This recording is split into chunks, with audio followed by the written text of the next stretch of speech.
Bhagavad Leela, chapter 39, Akrura's vision. Akrura has come to Nandagan to take Krishna and Balaram to Mathura for the wrestling match. And this is text 13. When the damsels of Braj heard that Akrura had come to Braj to take Krishna and Balaram to Mathura, they became extremely distressed. Their life and soul was Krishna, and now they're hearing that Akrura was coming to take Krishna away from them. Some gopis were so pained in heart that their faces turned pale from their heavy breathing, and they're so anguished that their dresses, bracelets, and braids became loose. These are symptoms of mental anguish. Their faces became pale due to sighing, which was caused by the torment in their hearts from hearing the bad news. And they started to shiver in their limbs, and the shivering of their bodies caused their clothes and ornaments to slip off.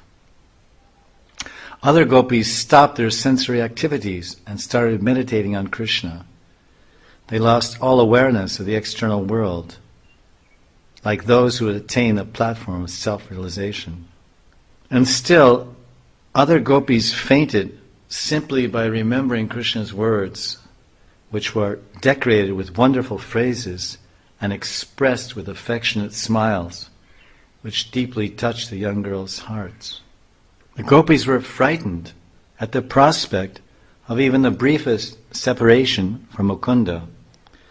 So now, as they remembered Krishna's graceful gait, his pastimes, affectionate smiling glances, heroic deeds, and joking words, which would relieve their distress, the damsels of Braj were beside themselves with anxiety at the thought of the great separation about to come.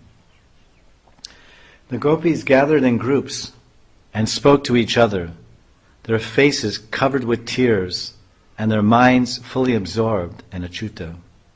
Tossed by the waves of prema, the gopis spent the night in the grips of such sanchari bhavas as fainting, gaining external consciousness through the strength of the sanchari bhava of anxiety over whether they would ever see Krishna again. The gopis eagerly gathered at dawn in great longing before the door of Nanda Maharaj's palace.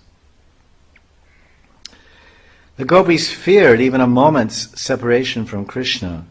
Now they were devastated, thinking about the approaching lengthy separation. Meeting in different groups, they began to converse. The verses of chapter 39, verses 19 through 31, the acharyas refer to as Viraha Gita, or Viraha Gita. They're expressing their love and separation. Text 19 to 31. Shri Gopya Uchu. Aho vidattas tavanakochittaya samyojya maitriya pranayena dehina tams chakritartan vyunakshya partakam vikriditam ter pakacheshtitam yata.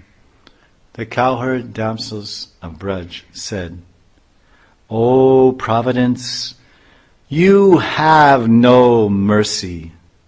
You bring embodied creatures together in friendship and love, and then senselessly separate them before they fulfill their desires. This whimsical play of yours is like a child's game. Vishwanath. O Creator, your act of injustice is astonishing. Creator. What is so unjust? You don't have one drop of mercy. This is very unfair. Creator. How have you concluded this? How? You bring people together in friendship and intense mutual exchanges of mind, life, and intellect. And then you separate them without fulfilling their desires for enjoyment. Neither is there any purpose served by this act of separation of yours. Thus, your whimsical act is just like the play of a child. Yastvam pradarshya kuntalavritam mukunda vaktram sukapolam unnasam shukapanoda smitalesha sundaram karoshi paroksham asadu te kritam. Gopi said, having shown us Mukunda's face, framed by dark locks and beautified by his fine cheeks, raised nose and gentle smiles, which eradicate all misery, you are now making that face invisible. This behavior of yours, Providence, is not at all good. Providence. You should not compare me, the grandfather of everyone, to an inexperienced boy. Fearing such a response from the Creator, the gopis said, you give sorrow to the souls of this world. Though you are the Creator, you show us the beautiful smiling face of Mukunda, which removes all suffering, and then you make it disappear. That is very bad. Kurastamakrura samakyaya smanash chakshurhi dattam harase patagya what yenaika deshe kila sargashoshthavam todiyama drakshma vayam madhudvisha. O Providence, though you come here with the name Akrura, you are actually very cruel. For like a fool, you're taking away what you once gave us, those eyes with which we have seen, even in one feature of Madhudvisha's form, the perfection of your entire creation. Providence replies, Akrura is taking Krishna to Mathura, not I. The gopis reply, yes, though you are cruel, you have come with the name of opposite meaning, Akrura. No one except you could do such cruel work of taking away something that you had given. You are taking away the same eyes which you gave us, like a foolish person, ignorant of piety and sin, takes away a gift he has previously given. Creator. But I have come to take Krishna. Why you speak about your eyes? Gopis. The case is that by your taking away Krishna, we will become blind. And thus you are taking away our eyes by this act. What else will we look at with these eyes, which have seen the pinnacle of all beauty in the face and eyes of Madhusudan? Therefore, we will all become blind. Nananda sunu kshanabanga soridha samikshate na swakritatura bhata vihaya gehan swajanan sutan patims tadasyam adopakata navapriya. Alas, Nandanandan, who breaks loving friendships in a second, will not even look directly at us. Forcibly brought under his control, we abandon our homes, relatives, children and husbands, just to serve him. But he is always looking for new lovers. Vishwanath. The gopis said, Alas, alas, Krishna is the sole object of our love and the cause of our life. But he's being indifferent to us. Why are we blaming the Creator? How has Sham broken our strong bond of love? Friendship broken in an instant cannot be real friendship. Though Krishna has brought us to the point of death, he does not even look at us. He has decided to go to Mathura for his own happiness, even though we will continuously cry and then eventually die. To become Krishna's maidservants, we gave up our homes, husbands and sons. But now, he is giving us up and going away to find new lovers because we have become useless. Thus, in this life, we achieved nothing. We left our husbands and we lost Krishna. And in the next life, we will suffer for having broken the laws of Dharma. Sukham prabhata rajaniyam ashisha satya babuvu purayoshitam dhruvam yasam pravishtasya mukham brajaspate pasyantyam pangot kalita smitasavam. O gopis, the dawn following this night will certainly be auspicious for the women of Mathura. All their hopes will now be fulfilled, for as Brajapati, the Lord of Braj, enters their city, they will be able to drink from his face the nectar of the smile emanating from the corners of his eyes. Vishwanath, the gopi said. This is so astonishing. While we have become unfortunate, the ladies of Mathura will become supremely fortunate. This night will have an auspicious morning for the Mathura Ramanis, but an inauspicious one for the Braja Ramanis. The blessings given to those ladies of Mathura by the Brahmanas and their long-standing aspirations and sankalps have now been fulfilled, where ours have become frustrated.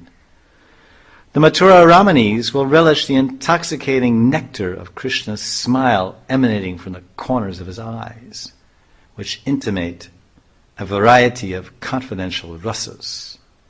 Instantly, the women of Mathura will abandon their propriety, shyness, and fear to accept those hints of Krishna. Then, at a suitable time, unseen by others, those ladies will directly and fully drink the nectar of Shyam's face. Tasam mukundo maramanju bashiter grihita chitta paravanmanasraya gatam punarna pratiyasyate bhala ramya salajja smita vibramer brahman. All gopis, although our Mukunda is intelligent and very obedient to his parents, once he has fallen under the spell of the honey-sweet words of the women of Mathura and been enchanted by their alluring, shy smiles, how will he ever return to us unsophisticated village girls? Vishwanath. One gopi said, perhaps Krishna will stay in Mathura for a few days, and then being attracted by our love, he will come back to Braj with his parents. The second gopi replies, O foolish woman, you don't know the truth.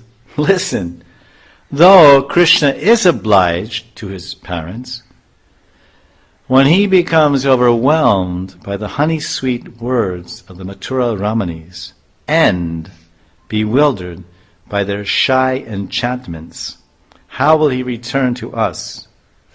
Why do you give useless hope to the minds of us village women who are devoid of beauty, arts, and strength? First gopi. That may be, but you should have faith that Krishna will return out of a sense of duty when he intelligently remembers his parents. Second Gopi. But Krishna will become so bewildered by their shy smiles and amorous suggestions that he will forget all of that. Adya dhruvam tatra drisho bhavishyate dasharhabo jandaka brishni satpratam mahotsava shri ramanam gunaspadam drakshanti ye chadvani devaki sutam. When the Darshahas, Bhojas, Andakas, Brishnis and Satvatas see Devaki Nandan in Mathura, they will enjoy a great festival for their eyes, as those who see him traveling along the road to Mathura. After all, Sham is the darling of the goddess of fortune and the reservoir of all transcendental qualities. Vishnu. Today the people of Mathura will attain the bliss that the Brijbasis had. There will be a festival for the eyes of the Darshahas, Bhojas and others, as well as all those who see Krishna traveling on the road to Mathura. Me tadvidasya karunasya nama bud akrura ityetad ativa darunha yosavanas Shwasya sudukitam janam priyat priyam neshyati paramadvana. That person who is doing this merciless deed should not be called Akrura. He is so extremely cruel that without even trying to console the sorrowful Brijbasis, he is taking away Krishna, who is more dear than life itself. Vishwanath. In this verse 26, the gopis are cursing Akrura, saying, he has not consoled even one of the Brijbasis who are suffering on the brink of death. He hasn't even said to anyone, I will bring Krishna back and present him once again to you. This Akrura, he will accrue the sin of murdering the Brijbasis. He is taking Krishna, who is more dear than our life, to a far-away place where we cannot go. Anardradir esha samashtito ratam tamanvamicha tvarayanti duramhada gopa anobi stavirer upekshitam devam chanodya Pratikulamihate. Hard-hearted Krishna has already mounted the chariot. And now the foolish cowards are hurrying after him in their Baal gadis. Even the elders are not saying anything to stop Krishna. Today, fate is working against us. Vishwanath. O gopis, just see how Akrura has come to Braj and spread his cruelty in all directions. Though seeing us crying, the hard-hearted Krishna simply sits on the chariot. Sridham and other coward boys are following behind Krishna in a cart. But they've also become foolish because they are unaware that when Krishna does not return to Braj, they, like us, will also die in separation. Even the elders are doing nothing to stop him, and thus they are neglecting their own lives. Today fate has been very unkind to us.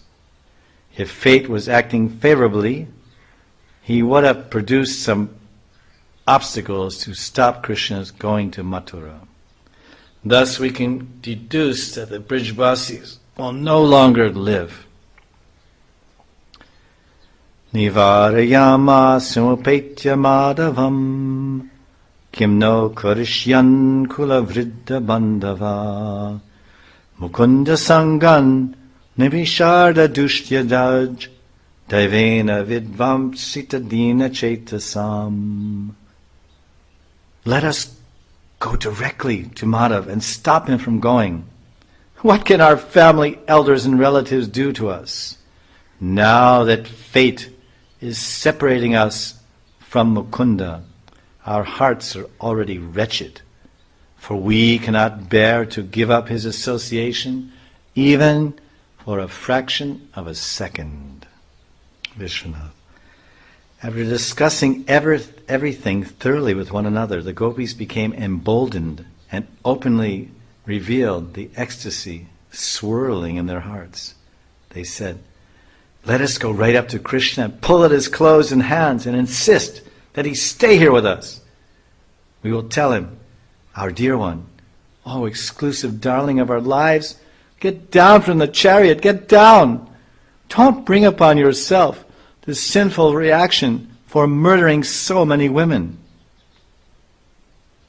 "But if we do that," said other gopis, "seeing the extreme boldness of us, who are girls of respectable families, the people will ridicule us, and the village elders will discover our secret love for Krishna and abandon us.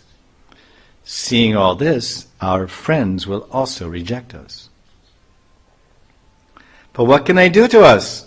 replied another gopi. "Yes, our lives are already wretched now that Krishna is leaving. We have nothing to lose." "That's right. We will remain in Braja's forest like Vandevis, and then we can fulfill our true desire to stay in the forest with Krishna." "Yes, and even if the elders and our relatives punish us by beating us or locking us up, we can still live happily, knowing that Krishna is residing in our village. And besides, some of our girlfriends who are not imprisoned in their homes will cleverly find a way to bring us Krishna's prasadi pan, garlands, and in this way we can remain alive. But if Krishna is not prevented from going, then we will all surely die. Yasyānurāga lalitasmitavaga mantra līlāvaloka parirambana rasagostam nitasmanaknam iva shanada vinatam gopyakatam natitarema tamodarantam. When Sham brought us to the Rasamandala, where we enjoyed his affectionate, charming smiles, his delightful secret talks, his playful glances and embraces, we passed many nights as if they were a single moment. Oh, gopis, how can we possibly cross over the insurmountable darkness of his absence? Vishwanath. Gopi said, "There are other reasons for stopping Krishna also. During the rasa dance we enjoyed his affectionate, playful smiles, attractive, intimate talks, and secret meetings. Without Krishna, how can we cross the dark ocean of separation, whose far shore cannot be seen? In the bliss of Krishna's company, 1,000 nights passed in a moment. But in the misery of Krishna's separation, each moment will feel like 1,000 ages. Yugayatam nameshena chakshusha pravishayatam shanyayatam jagat sarvam govinda virahena me." How will we find the strength to pass the many nights that now await us in the future? Yo nakshaye brajamananta saka parito goper vishan Akrura rajash Charitalakashrak Venam Kwanam Smita